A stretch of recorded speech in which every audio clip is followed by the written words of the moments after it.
흑자전환 임박이라고 알려진 그 광통신주 2025년 공시를 다시 열어보니 여전히 영업적자 158억이었습니다. 한 달 사이 최대 1100%가 폭등한 테마 한가운데 흑자전환 후속주라는 이름이 돌고 있죠. 근데 돈의 흐름을 따라가 보면 얘기가 조금 달라집니다.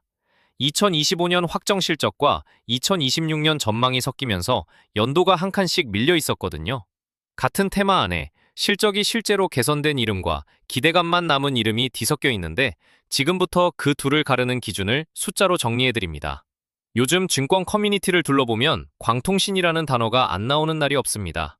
테마 전체가 한 달 만에 몇 배씩 튀어올랐고 그 한복판에서 흑자전환 후속주라는 말이 하나의 문장처럼 돌고 있거든요.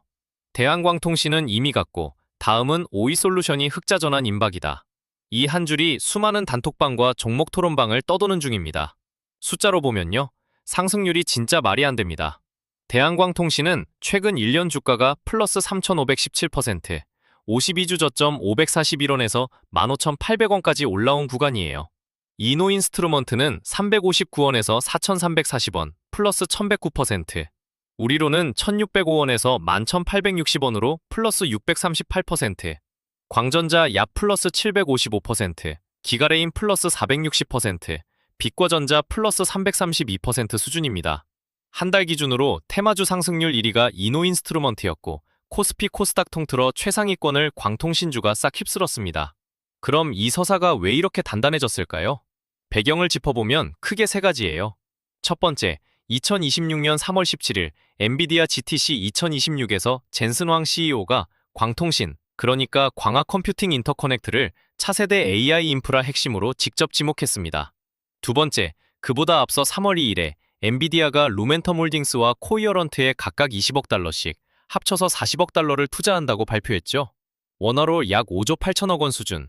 세 번째, 실리콘 포토닉스 기반 CPU, 칩 바로 옆에 광엔진을 붙이는 기술이 2026년 드디어 본격 상용화 단계에 들어갑니다. 이 세 가지가 한꺼번에 터지니까 스토리가 깔끔해진 거예요. AI 반도체 성능이 아무리 올라가도 구리선 네트워크가 병목이다. 그래서 광통신이다. 이 논리 자체는 사실 틀린 말이 아닙니다. 돈의 흐름을 따라가 보면 엔비디아가 직접 현금을 꽂는 방향이 지금 AI 인프라의 다음 병목이 어디 있는지를 가장 솔직하게 보여주거든요. 그러다 보니 국내에서는 자연스럽게 테마의 얼굴 역할을 하는 두 종목이 생겼습니다. 이미 크게 오른 대한광통신, 그리고 다음 주자로 거론되는 오이솔루션. 이 두 이름이 묶이면서 흑자전환 후속주라는 단어가 시장 한복판에 자리를 잡았어요. 여기에 한 달 사이 우리로 광전자, 기가레인, 빛과전자, 이노인스트루먼트까지 줄줄이 엮이면서 테마가 하나의 거대한 열차처럼 움직이고 있는 상태입니다. 근데 이 서사를 만든 근거가 어디서 왔는지 열어봤더니 조금 묘한 지점이 보이더라고요. 흑자전환 임박이라는 문장이 정확히 어느 연도 숫자를 가리키는 건지, 그게 이미 확정된 공시인지, 아니면 아직 안 나온 전망치인지 이 부분이 뭉개진 채로 돌고 있었거든요. 숫자에 연도 꼬리표가 안 붙어 있는 거죠. 그래서 가장 자주 언급되던 오이솔루션 2025년 공시를 직접 열어봤습니다. 결과는 시장에서 돌던 그 한 줄짜리 문장하고는 좀 다른 숫자가 찍혀 있었어요. 그래서 저도 처음엔 정말 흑자전환 임박인가 하고 리포트 한 장을 넘겨본 게 아니라 금감원 전자공시부터 열었습니다. 오이솔루션 2025 사업연도 확정 공시요. 결론부터 말씀드리면 2025년은 흑자가 아니었습니다. 영업손실이 여전히 찍혀 있었거든요. 자, 여기서 핵심인데요. 오이솔루션 2024년 매출이 320억이었습니다. 5G 투자 공백이 제일 심했던 해요. 그게 2025년에 573억으로 올라왔습니다. 1년 만에 79% 증가한 거예요. 예출 곡선만 보면 확실히 회복 구간이 맞습니다. 그런데 같은 공시의 손익줄을 보면 얘기가 달라집니다. 2024년 영업손실 303억이었던 게 2025년에 158억이 됐어요. 손실폭이 반토막 난 건 맞는데 이건 흑자가 아니라 적자가 줄어든 겁니다. 당기순 손실도 272억으로 여전히 남아있고요. 그러니까 공시 원본에서 확인되는 2025년의 자리는 흑자 전환 궤도가 아니라 적자 반토막입니다. 같은 회사인데 한 단어 차이로 체감 온도가 달라지는 지점이에요. 그럼 시장에 돌던 흑자 전환 플러스 77억이라는 숫자는 어디서 나온 걸까요? 열어보니 하나증권이 3월 12일에 낸 리포트의 2026년 전망치였습니다. 매출 1209억, 영업이익 77억. 2026년 기준이에요. 근데 이 숫자가 바깥으로 돌면서 연도 꼬리표가 떨어진 겁니다. 2026년 전망이 2025년 확정인 것처럼 옷을 갈아입은 거죠. 결과적으로 숫자 자체는 맞는데 붙어야 할 연도가 한 칸씩 밀려 있었습니다. 전망치와 확정치는 무게가 다르거든요. 확정치는 이미 찍힌 결과고 전망치는 아직 오지 않은 시나리오예요. 시나리오 위에 임박이라는 단어가 얹히면 사람 마음이 그걸 결과처럼 읽어버립니다. 대한광통신도 똑같이 열어봤습니다. 2025년 연결 매출 1394억, 전년 대비 오히려 8.7% 감소였어요. 영업손실은 229억으로 손실폭이 23% 줄었고 당기순 손실은 245억으로 56% 개선됐습니다. 방향은 분명히 좋아지고 있어요. 그런데 이 회사도 2025년의 흑자 전환은 아직이었습니다. 실속 쪽 시선을 돌리면 북미는 진짜였어요. 미국 매출이 3분기 누적 기준 221% 뛰었고 거래처가 1년 사이 8개에서 18개로 늘었습니다. AI 전용 초저지형 광섬유가 전체 매출의 45%를 넘어섰고요. 해외 쪽 숫자는 제대로 찍히고 있는데 본사 손익은 여전히 적자라는 거예요. 북미 매출이 2배, 3배로 뛰어도 그 위에 걸려있는 고정비와 국내 수요 둔화가 더 무거우면 전체 손익은 한 해 더 버텨야 한다는 얘기입니다. 이 시차를 읽지 않으면 북미 폭증 한 줄만 보고 흑자까지 넘어섰다고 착각하기 쉬워요. 왜 이걸 굳이 따지느냐? 회계장부에서 적자를 덜 본 해와 처음 이익을 내내는 다른 사건이거든요. 친구가 1년에 300만 원 까먹던 걸 올해 150만 원만 까먹은 거랑 1년 만에 77만 원을 벌어온 건 같은 단어로 묶이면 안 되잖아요. 적자 축소는 방향성이고 흑자 전환은 결과입니다. 방향성에 붙일 가격과 결과에 붙일 가격이 같을 리가 없어요. 근데 서사가 이 둘을 섞어버리면 아직 오지 않은 결과를 먼저 가격에 심어놓는 일이 벌어집니다. 숫자로 보면요, 이 균열이 시장에서도 이미 신호로 나오고 있습니다. 대한광통신은 4월 13일에 한국거래소 투자경고 종목으로 지정됐고요. 라이콤, 빛과전자, 이노인스트루먼트, 광전자, 기가레인, 우리로 6종목은 최근 한 달 사이에 투자 위험 종목으로 연쇄 지정됐습니다. 거래소가 공식으로 변동성 경계 딱지를 붙였다는 뜻이에요. 매매 정지가 예고되기도 하는 구간입니다. 실적이 좋아서 오른 것과 기대감이 앞서서 오른 것을 시장 제도가 이미 구별해서 표시해두고 있는 셈이죠. 같은 테마 뉴스를 타고 움직이는데도 공시와 거래소 신호는 종목마다 다른 색으로 찍히고 있다는 겁니다. 여기까지 정리하면 한 가지가 분명해집니다. 같은 테마 아닌데도 어떤 이름은 2025년 공시에 실제 개선 숫자가 찍혀 있고 어떤 이름은 거래소 경고만 찍혀 있다는 거예요. 그럼 이 둘을 내 기준에서 어떻게 가르느냐? 숫자 두 축으로 정리해봤습니다. 자, 여기서 핵심인데요. 같은 테마 안에서 실속이 있는 이름과 기대감만 붙은 이름을 어떻게 가르느냐? 돈의 흐름을 따라가 보면 결국 두 축이 남습니다. 하나는 실속 축, 다른 하나는 기대감 축이에요. 이 두 축의 종목을 각각 올려놓고 보면 같은 광통신주라는 딱지 밑에서도 무게가 전혀 다르게 느껴지거든요. 복잡한 재무 분석 없이 이 두 축만 머리에 넣어두시면 됩니다. 먼저 실속축부터 보겠습니다. 실속축의 질문은 딱 두 개예요. 첫째, 북미나 일본 같은 해외 매출이 실제 숫자로 찍혀 있는가? 둘째, 2024년에서 2025년으로 넘어오면서 적자가 의미 있게 줄었는가? 흑자 전환이 아니라도 괜찮습니다. 손실이 줄어든 방향성이 공시에 찍혀 있느냐? 그게 먼저예요. 장을 볼 때 진열대의 이름만 올라온 것과 계산대 영수증이 찍힌 건 완전히 다르잖아요. 우리가 볼 건 영수증 쪽입니다. 실속축을 채우는 숫자는 이렇게 생겼어요.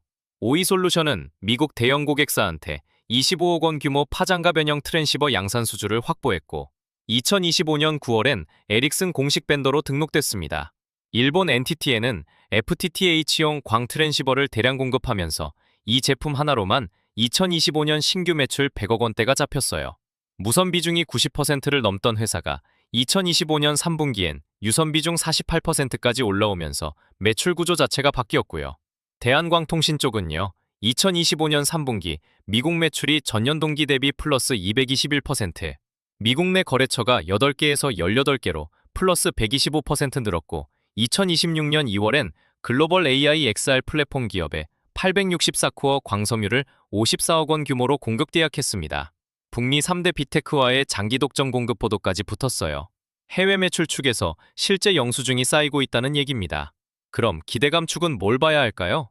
시그널은 생각보다 단순해요. 첫째, 1년 주가 상승률이 실적 개선 폭을 수십 배 초과해 있다. 둘째, 매출이나 수주에 관한 공식 보도가 빈약하다. 셋째, 한국거래소가 투자 경고나 투자 위험 딱지를 붙여놨다. 거래소 경고는 개인이 판단하기 전에 감독기관이 먼저 붙여놓은 공식 경계 신호예요. 이 세 가지 중 2개 이상이 걸리면 그 종목의 가격은 지금 숫자가 아니라 이야기 위에 올라타 있을 가능성이 큰 거죠. 숫자로 보면요, 이 테마가 어느 지점에 와 있는지 감이 옵니다. 같은 1년 구간에서 한국대한광통신이 플러스 3,517% 올랐어요. 그런데 미국의 진짜 수혜대장주라고 불리는 루멘텀은 같은 기간 플러스 1,575%였습니다. 본진이라고 불리는 회사가 1,500% 오르는 동안 한국 종목이 3,500% 올랐다는 건 펀더멘털 격차보다 테마 온도가 2배 넘게 빨리 뛰었다는 뜻이거든요. 적자는 여전한데 주가가 먼저 도착해 있는 구간, 기대감 축에 무게가 실린 구간이라는 겁니다. 정리하면 이렇습니다. 실속 축은 해외 매출이 실제 숫자로 찍히는가, 적자 축소가 방향성을 만들고 있는가, 기대감 축은 주가 상승률이 실적 개선율을 얼마나 넘어섰는가, 공식 경계 시그널이 붙어 있는가.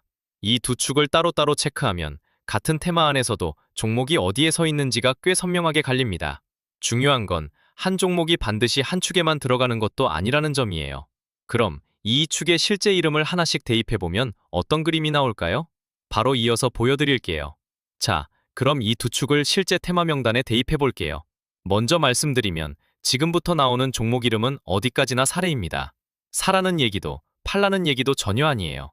이 축에서 보면 이런 특성이 있다 정도로만 들어주시면 됩니다. 먼저 실속 축에 가까이 붙는 이름부터요. 오이솔루션은 해외 매출 쪽 영수증이 꽤 구체적입니다. 미국 AT&T의 5년 2,500억 달러 카펙스 계획 안에 유선 고객사로 들어가 있고, 일본 NTT에는 텐지 이폰 트랜시버를 대량 공급 중이에요. 여기서 2025년에만 신규 매출 100억 원 이상이 잡혔고요.